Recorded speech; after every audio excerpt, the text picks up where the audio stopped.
नमस्कार मित्रांनो, पुन्हा एकदा आपल्या नवीन व्हिडिओमध्ये तुमचं स्वागत आहे. मित्रांनो, आज आमच्याकडे भात लावणी चालू झालेली आहे.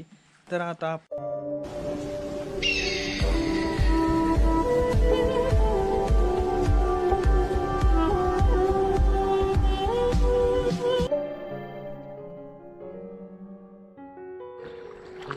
ही बघू शकता, आमच्याकडं वाट अशी असते शेतावर जाण्यासाठी. पूर्णपणे वाटेनं पाणी दिसतंय आपल्याला आणि आजूबाजूला गवत असं वाढलेलं असतं, भरपूर असं. पावसाळा चालू त्यामुळे भरपूर असं गवत असते. आणि समोर हे बघू शकता, समोर इकडं आहे नाणेघाट ह्या साईडला. हा समोरचा डोंगर म्हणजे शंभूचा डोंगर आहे आणि किल्ल्या बाजूला असणारा हा किल्ला म्हणजे चावंड किल्ला. आणि मध्ये दिसतं हे आहे माणिकडो धरण आहे. बाकी आमचं आजूबाजूचं गाव वगैरे बघू शकता. हे आहे आमची छोटीशी वाडी, त्याच ठिकाणी मी राहतो. तर मी तुम्हाला आज आमच्याकडे कशी भात लावणी केली जाते हे दाखवतो. तर आजूबाजूचा परिसर बघू शकता, पूर्ण डोंगरावरती पण धुकं वगैरे आलेले आणि इथंच आपल्या घराशेजारी भात लावणी चालू आहे. तर मी तुम्हाला ते आज दाखवतो कशा पद्धतीने भात लावणी केली जाते आमच्याकडे. हेच आहे आमचं गाव, जिथे झाडे, कौलारू घरे व सगळीकडं निसर्गरम्य असं वातावरण. सह्याद्रीच्या खुशीत वाढलेलं जगातील सगळ्यात शांत आणि समृद्ध असं आमचं आयुष्य. हेच हे इथं अनुभवायला आपल्याला मिळतं. आजूबाजूचा निसर्ग हा पूर्णपणे हिरवं झालेला आपल्याला पाहायला दिसतो. आणि शेतामध्ये काम करत असताना मारलेल्या गप्पा, हाच अनुभव आपल्याला काम करत असताना पाहायला मिळतो. शेतामध्ये काम करत असताना आनंद होऊन आपण शेतामध्ये काम करत असतो. व अशा पद्धतीने आम्ही आमच्या सह्याद्रीमध्ये भात लावणी करत असतो.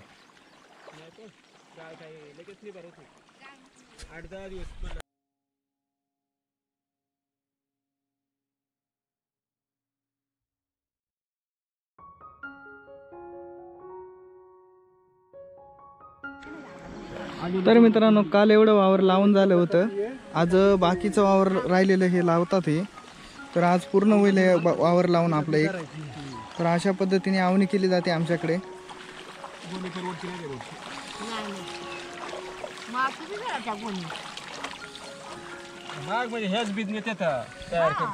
तर मित्रांनो, याला आमच्याकडे मुठ असं म्हणतात.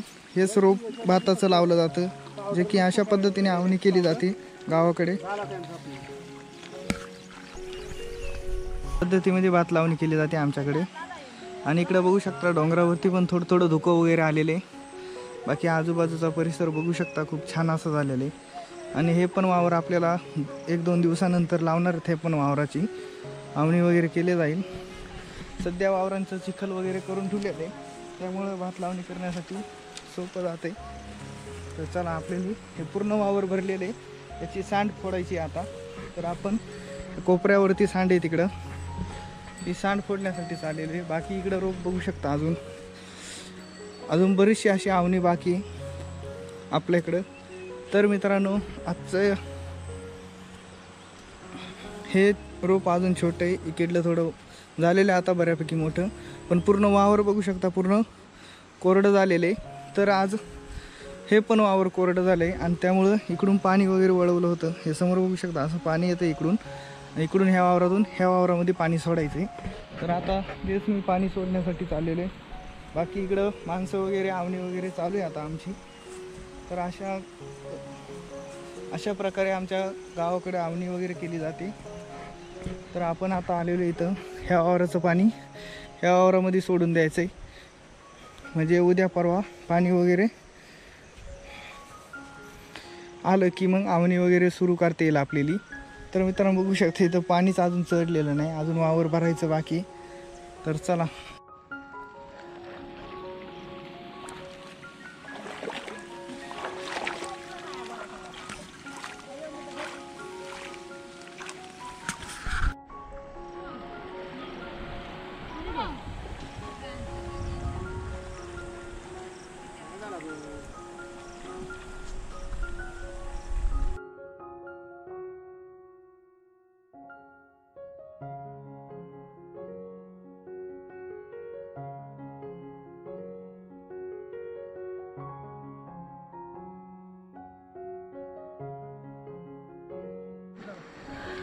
समोर दिसता हा आहे निमगीर किल्ला आणि त्याच्या शेजारी हनुमंतगड.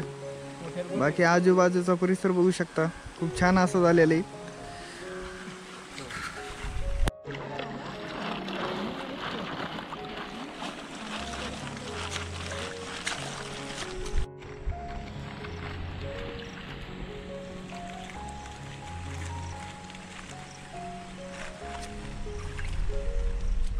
हे बघू शकता इथं माणिकडोह धरण आहे समोर दिसते आपल्याला.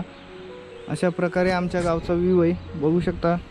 छान असा डोंगर पण बघू शकता, उंच उंच असे डोंगर आहेत सह्याद्रीचे. आणि समोर बघता हे धुकं पण थोडं थोडं दिसतंय डोंगरावरती आपल्याला आज.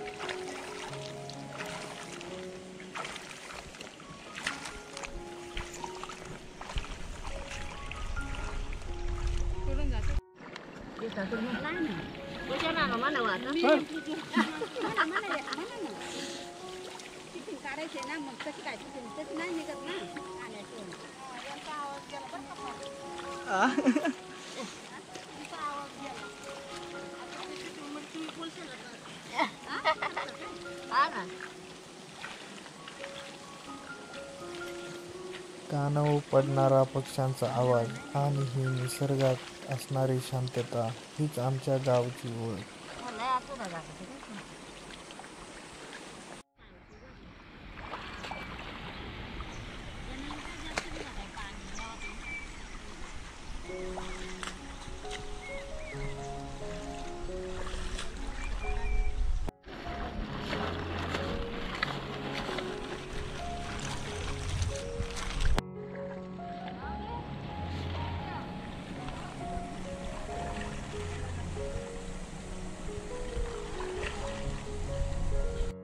मित्रांनो, ही आहे समोरची आमची वाडी. तर सह्याद्रीच्या एका सुंदर अशा ठिकाणी ही आमची वाडी आहे. पाऊस तुम्हाला उघडल्यामुळे आवडला अवनी पण असेल आपली आमचा हा पटापट होईल. पाऊस छोटासा चालू असल्यावरती निसर्गरम्याचा अनुभव जरा टाइम तर लागतो, नक्की लाईक करा, शेअर करा, माणसं वगैरे सबस्क्राईब काम करा. वगैरे करतात तिकडे. आपण पुन्हा भेटूच पुढच्या निसर्गरम्य वातावरणामध्ये.